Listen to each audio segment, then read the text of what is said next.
hello, my silky friends. I don't. I hope I'm live. It says I'm live. Whatever. This was a surprise. I know none of you got a notification because it was like, hello, here I am. Because tonight we are going to talk about something really, really important. I know y'all are. I'm getting these messages again. Leave me alone. Whatever. My bandwidth. We want to talk today about something that is very disturbing. I want to share, let me share some stuff with you. I did clear this with Carol. And hello, Jay from Inside Out. How you doing? This is going to be an interesting show. Whenever y'all can catch up and watch it, that's fine. I know there's a lot of stuff from Delphi dropped today. I can't. I just can't. This is far more important to me at the moment. Now, if you remember a few months ago, I went, hey, Deb, good to see ya. A few months ago, you will remember I did a couple of interviews with Carol Stanhope, who is an MK Ultra survivor. And hey, Professor Pug. Good to see you, Pugs. Yeah, thanks for hopping in here, Jay. We did a couple of interviews where she wrote the book Escape from Palm Beach, and that is out of print. She's working on a new one. I talk to Carol very frequently, and she started messaging me to give you a backstory this week about some problems that she's having. And she's constantly trailed by the blood, and so they constantly harass her. And so she was texting me this week, and she said, hey, please pray. I've got some like really serious problems. I'm having serious headaches.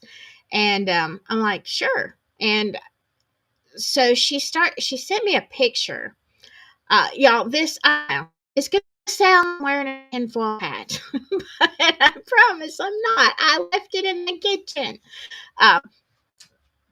So she showed me a picture of where she found an implant.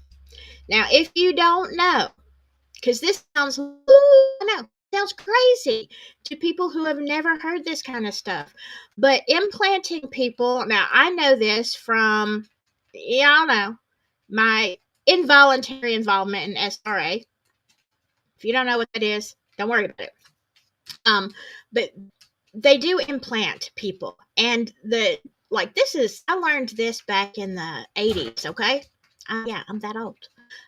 So I learned that I guess it was the 80s, they had implants that were no bigger than the size of a grain of rice. Now, of course, with technology, God only knows what they're doing to us today.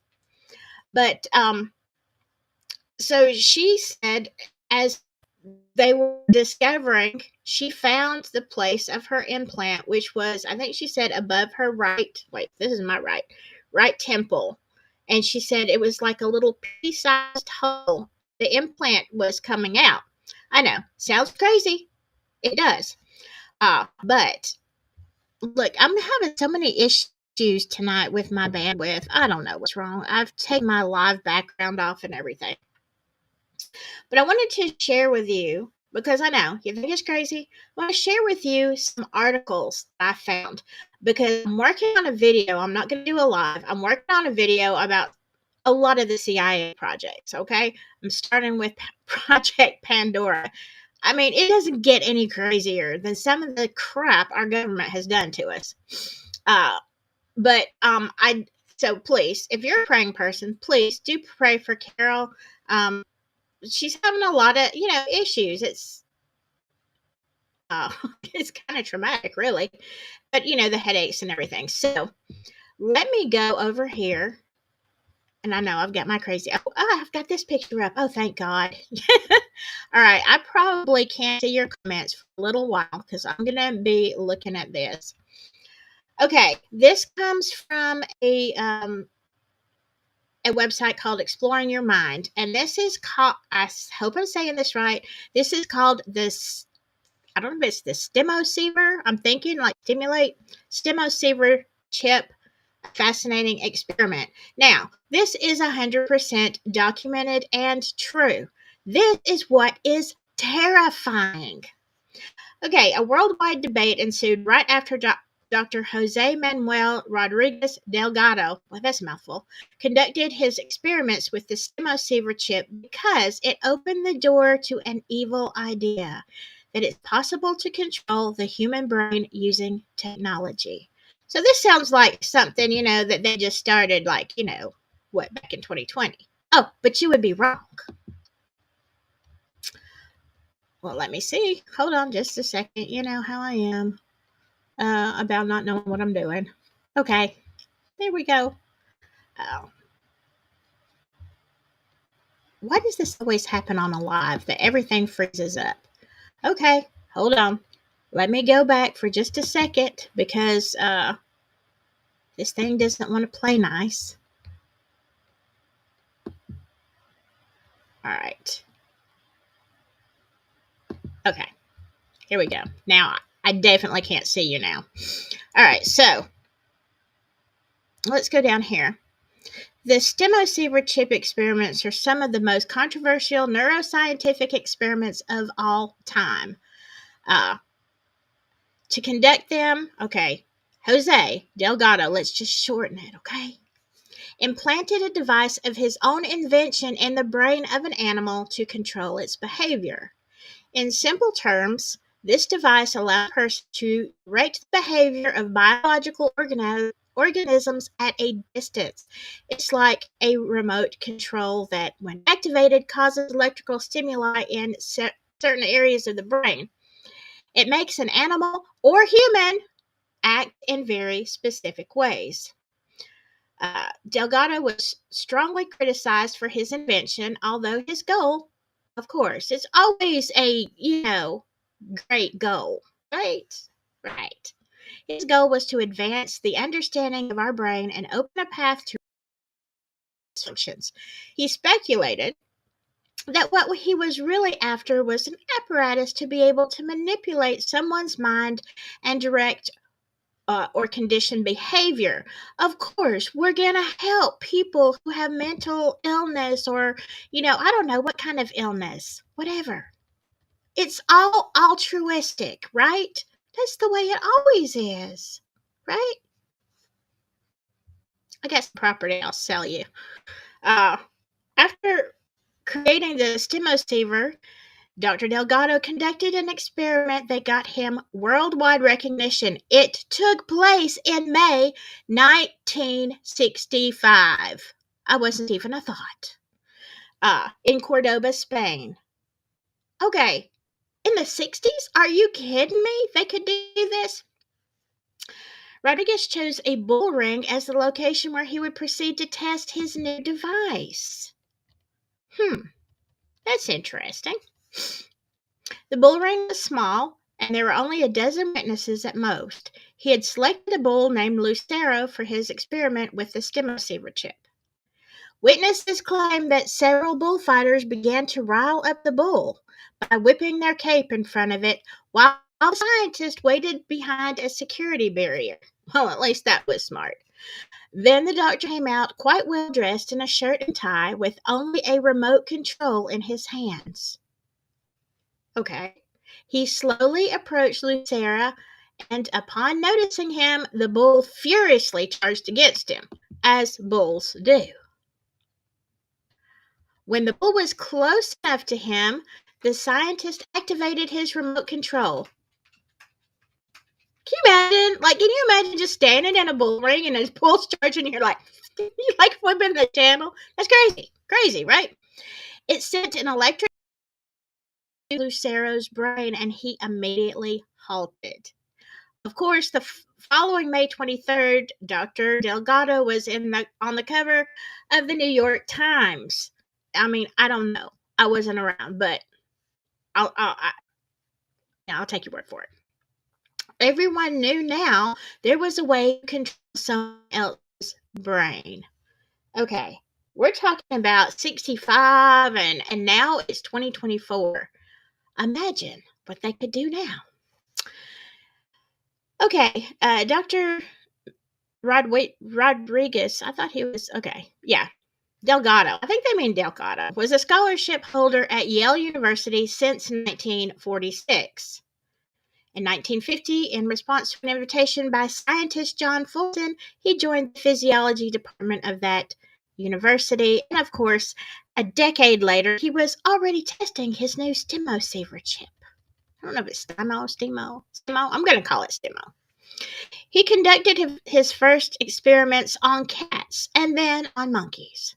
Witnesses say that Rodriguez would turn them into mindless creatures who did everything he asked. It was afterward, when the public display in the Cordoba bull ring took place, it was at that very moment that the world could appreciate his incredible breakthrough. Well, I mean, it is incredible. I'll give you that. It's like, woo, crazy. Otto pointed out it was possible to produce targeted radio stimulation in the brain, particularly in the hippocampus. To do so, he implanted a small radio transmitter in a brain that could then be manipulated with a remote control. It's all rather simple, yet so complex. I mean, can you imagine? I mean, look, I'm just saying. In past relationships, I'm not going to lie, I would love to have had a remote control and stop. Yeah, really? You want to be a jack wagon today? Here, let's just flip you. I'm just saying. I can find uses for it. Not that it's ethical. The first time that Dr. Delgado talked about the possibility of remotely controlling someone else's behavior was at the end of the 40s, the 1940s, y'all. My gosh, that's what, 80 years. So this long, they've known that you can control the brain. Jeez. Later, he had the opportunity to go to Hall Island, Bermuda. There, he managed to insert small chips in the brain of a whole group of gibbon monkeys. A short time later, he managed to control the behavior of these animals, listen to this, to the point that several of them even rebelled against the alpha males. This is something that would never happen in nature. No, I mean, that's like programmed in their DNA. The whole, like, crazy. Then he began to experiment with human beings in 1952. Well, that was common, right? 1952. Okay, it works on cats, monkeys, and bulls. Well, let's try it in a human. His subjects were mental patients. Oh my God. Jeez. From, whatever. From the Rhode Island Hospital in Massachusetts. I love Massachusetts, by the way. I just can't say it. As justification, he said he only experimented on patients science could no longer do anything for. Yeah, I'm going to help these people. That's what we're going to do. We're just going to help them. Most of the results of the experiments carried out with the STEMO-saver chip were recorded in the book Physical Control of the Mind. I've never heard of this book. But it was published in 1969. In it, it mentions 25 implants done in humans. 25 implants done in humans. Most of them afflicted with schizophrenia and epilepsy. Okay, now let's backtrack just a little bit, okay? He's admitting to 25 implants. But, did he limit it to that? I mean, I don't know. Maybe he did. He pointed out that the radio transmitters could remain in the brain for as long as someone lived, and that he was able to generate multiple states and emotions such as joy, deep concentration, and extreme relaxation. Now, I'm not gonna lie, extreme relaxation, you can't implant something in my brain, but whatever. It's tempting. Afterward, he was accused of being part of a CIA's agenda. He was accused of being part of a CIA's agenda. The CIA doesn't do stuff like that. to control the human mind. However, nobody knows if the claims were true or not. But what we do know is that the stem receiver chip served as a precursor. Did you hear that? A precursor to other devices that are currently in the testing process. Thus, they might be able to improve conditions such as Parkinson's disease and obsessive compulsive behavior. Yeah, well. All right, let me go back to what you were saying for just a second. Well, if I can find it. Uh, you know, I've got to stop this craziness. All right. So basically, there is your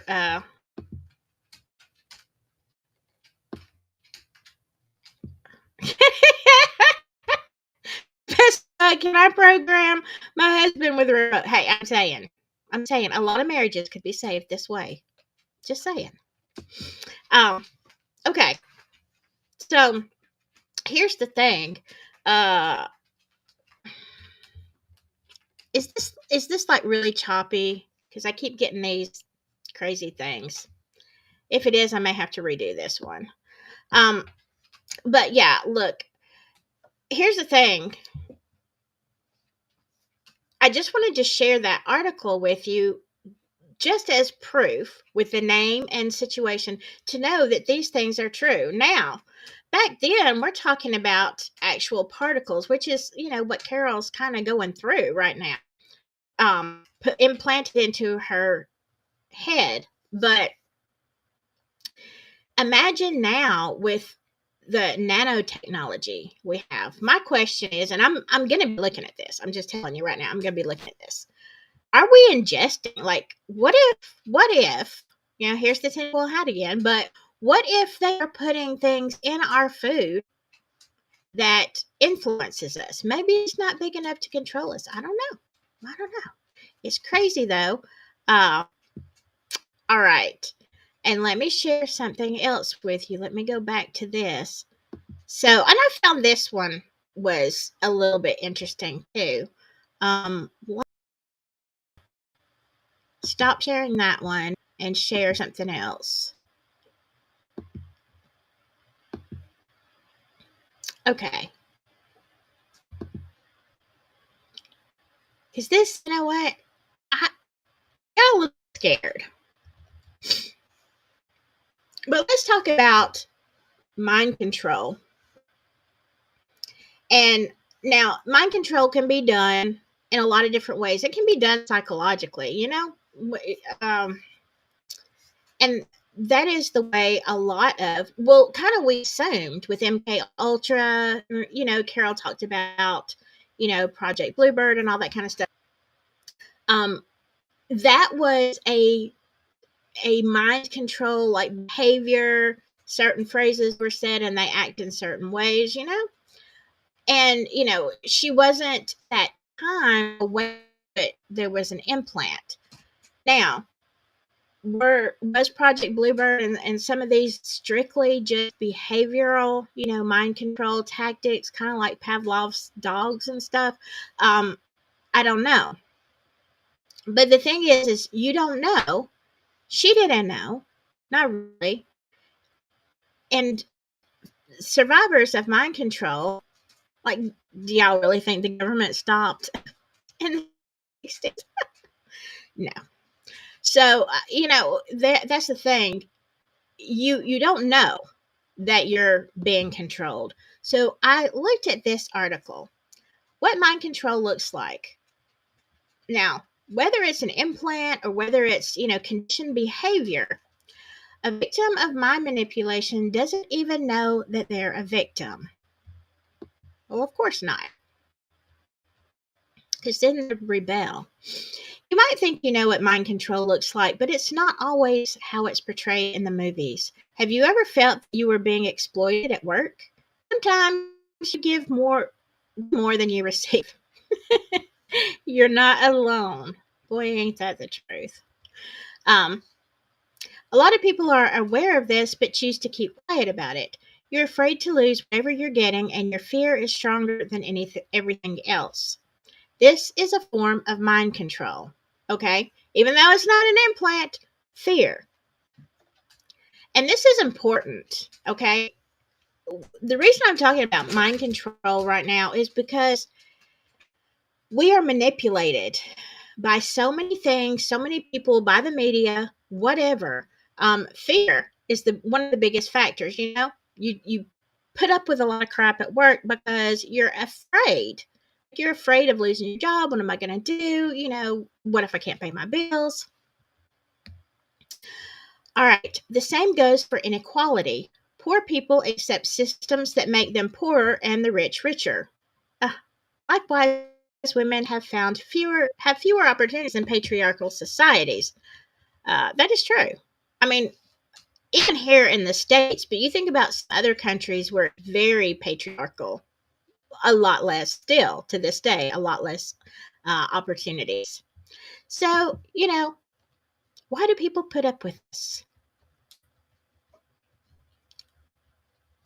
All right. Mind control can look like your monthly salary, your obligations, like we said, or the rules that you must follow.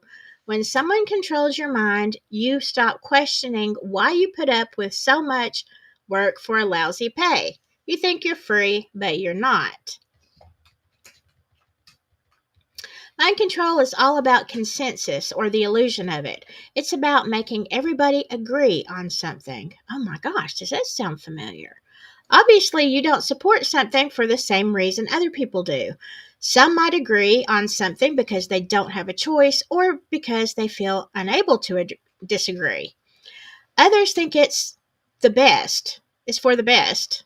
I'm sorry about that. It's the best idea, or just didn't think things through.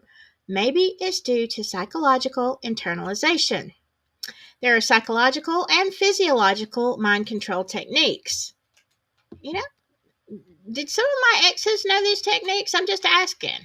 Psychological techniques to distract you of your disadvantages and the oppression and discrimination you might be under to convince you of certain things. On the other hand, physiological techniques seek to manipulate your mind using technology. Here we go. So now we're back on this technology thing. Physiological techniques work when psychological ones don't. When someone doesn't believe in an idea, you use physiological tricks to make them end up accepting it even if they don't believe it. Now that's scary. How many things do we accept and we don't really believe? I don't know. This made me go, how can you make someone accept something that's bad for them? Ah, there we go. By transforming boredom and frustration into aggression, or by transforming nonconformity into consumerism. So we're bored and frustrated. So now you're going to make us aggressive. Let's all get behind some kind of movement or we'll get angry about something. All right. Or we can, if you're like a nonconformist, I really think I am, into consumerism. All right. So let's put all of these things and these ideas. I need to have this. I need to have that. Um, you know, Sometimes it's designer fragrances, purses, shoes. Well, I don't give a rat's hind end. I've got some. I've got actually 5 or 6 designer bags. They were all given to me as gifts. Like I've never bought one in my life, and I will not. Not gonna do it. It's ridiculous to me. That's just my opinion. Buy them if you do. This promotes submissive personalities that believe in their superiors and existing economic and social status quo. I mean, how many times have you put something on Facebook or on Instagram, wherever it is that you post, and you're like always looking for how many likes did it get? Did anybody comment? Let me judge the reaction of my peers. Did I think I'm funny? Are they sympathizing with my problems? And that becomes a form of control. Because guess what? If you are dependent on how many likes you get, how many views you get, how many thumbs up, or whatever in the heck it is going to conform your behavior, control your behavior. If they laughed about everything last week because you made the funniest post, you want it to happen again. It stimulates that. Why can I not think? See, it's like, woo. It stimulates the dopamine. That's what it is. It stimulates the dopamine in your head.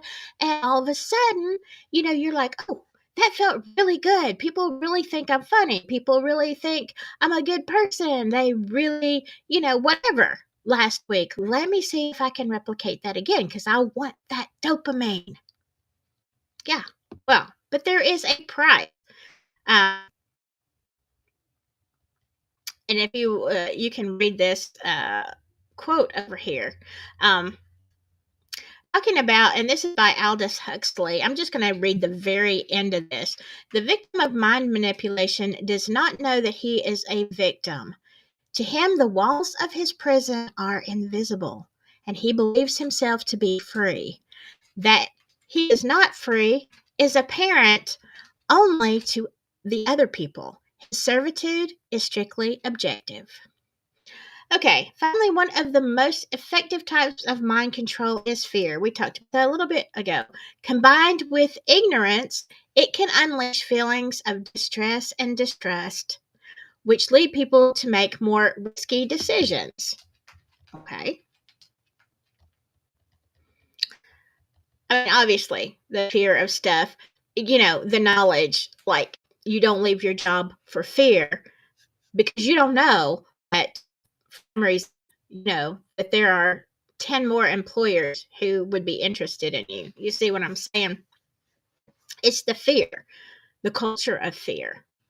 Okay, now the physiological aspect of mind control. This aspect is related to your brain's response to electromagnetic waves. Your brain has different frequencies that relate to different states of consciousness. Electronic devices can affect these waves and consequently your brain. These waves and overstimulation can keep you in a state of alert even though you want to go to sleep. Similarly, devices can disorient you and are used for crowd control. I mean, on one hand, you see where that could be a good thing, especially if people, a huge fight breaks out and people, but it's not okay. Okay, that's very concerning. This aspect is related to your brain's response to electromagnetic waves. Your brain has different frequencies that relate to different states of consciousness. Electronic devices can affect these waves and consequently your brain. Look at, I just reading the same thing again. Y'all, look at me. Okay, crowd control, whatever. Somebody needs to control my brain. Mind control seeks to manipulate the masses by making them ignorant. You can fight mind control by fostering critical thinking and educating yourself. All right. Well, now that I made a mess of that. So, yeah. Let me go back to everything. Hello, Mother of Dragons. Good to see you. Yeah, I didn't tell anybody I was doing this, so people will be on the replay. Everybody's talking Delphi, and I'm not about it tonight.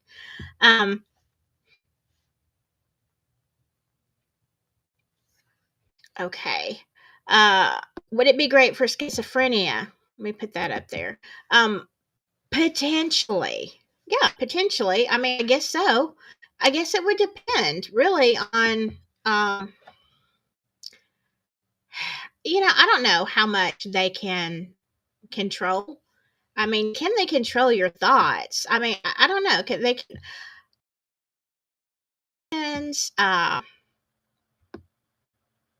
things like that. Oh, hello. Hey, Janie Lane. Yes. uh Designer bags annoy me. Yeah, they me too. Hey, they're nice. They're nice. They're beautiful. They do hold up well, but I don't care. I just don't. Okay. Uh yeah. Yeah, the Gucci bags. Oh, yeah. When I think about I'm not kidding, okay? This is how now I would say this is kind of a cultural mind control, that consumerism. But I literally, this was years ago. I literally stood in line. There was a new department store kind of thing opening up, and they were paying really well. And they had of course applicants. And so the day that they had open interviews, I was standing in line with like all these people to do an interview. And this woman in front of me, now this job only paid $10 and wait, $13 an hour. $13 an hour. Um, I mean, it's better than minimum wage, but it wasn't like they had all these people. So this woman is standing in line in front of me, and I mean, we get to chit chatting. I'm not even paying attention to what she's got on, but she says something about her purse, which was a Michael Kors purse, and she's like, I paid $500 for this bag, and it is the best thing I ever did. Like, it is fairly new. And I thought, woman, you are standing in line to interview for a job at $13 an hour, but you have spent over $500 on your purse. That is insanity to me. Insanity. Like, you have to work over, like a whole week to pay for that bag. Why? For goodness sakes, why? What is, the consumerism? And, we kind of think, well, it's a flaw in the character. What if it's not? What if it is a form of mind control, like they said, the different reasons? I'm not saying she has an implant, but again, it's the psychological. Now, the physiological is what really bothers me. Again, I'm going to be looking into more things about maybe nanotechnology, the things that we can ingest, breathe. If y'all have studied 5G, which everything is pretty much 5G now, we're stuck with it. But you think about how many times you take your phone and you put it to your ear. I don't because even though it's an iPhone, it's been crappy since day one. And I can't hear out of this phone. I have to put the speakerphone on. So so I can never have a private conversation. But you're thinking about the electromagnetics um, that come from devices. And so yeah, there's a lot of things. This is kind of just like an intro and you know, talk because I'm gonna, like I said, I'm gonna be doing videos about different CIA projects. Working on one, man, I'm telling you what, I'm having technical problems with that video. But tell me what you think. Do you think that if they started this in, let's say, the 50s, 60s, they already know they can put that stimoceiver chip in the brain. Do you think that they stopped and just said, oh, this is a really bad idea? I know it could help some people, but mind control is very dangerous. Do you think that is what they did? I don't. I don't. Um, and that's my opinion. I want to know what you all think about this because it's pretty disturbing. And especially when you actually know someone who is going through a tough time because they're trying to get the implant out. And I have heard a lot of reasons, but I've heard many times that people who are chipped are sometimes it spontaneously comes out. So there you we know the media manipulates us. We know the news, whatever. That's really, if you don't know that, God love you. Just God love you. Because you're very innocent. All right. That's why we talk about look the negative, whether it's true crime or, to me, this is very much true crime. It's the worst true crime because it's not just one person. Not that one person isn't important, but it's not one person, one case, one situation. This is all of us. All right. And you just think about, as we go through some of these things, tell me what you think. Is the government playing nice now? If you say yeah, I'm going to think you're mind controlled. I'm sorry. Anyway, I hope you have a lovely evening. I am going to go, but yeah, you got some good conversation over here. Oh, hey Hoosier, let me see you real quick before I leave. Yeah, I don't believe anything from the government either, and like I said, I'm working on this video of Project Pandora. That is the craziest thing I've ever heard. Well, it's just the beginning. There was, you're like, who even thinks of this crap? Our government, and it was a long time ago. So there you go. That's what's up, and I'm sure as we go along, we're gonna find a lot of scary things. Like if they could do this 80 years ago, even 60 years ago, imagine what they can do now. And here's my question, is that the reason that we have so much mental health issues, that we have so much depression, anxiety? Is it us, or is it something that is affecting us? Like, what are they doing to us? What are they doing to us? You tell me. I will see you later. Um, yeah, constant lies and propaganda, of course. All right. I appreciate you all so, so much. Stay safe out there. Watch out. The government's watching you. Whatever. Anyway, whatever you do, just stay silky. And I will see you. Say ya. I will see ya. I never get this right. I will see ya later. Bye bye. Maybe I'll.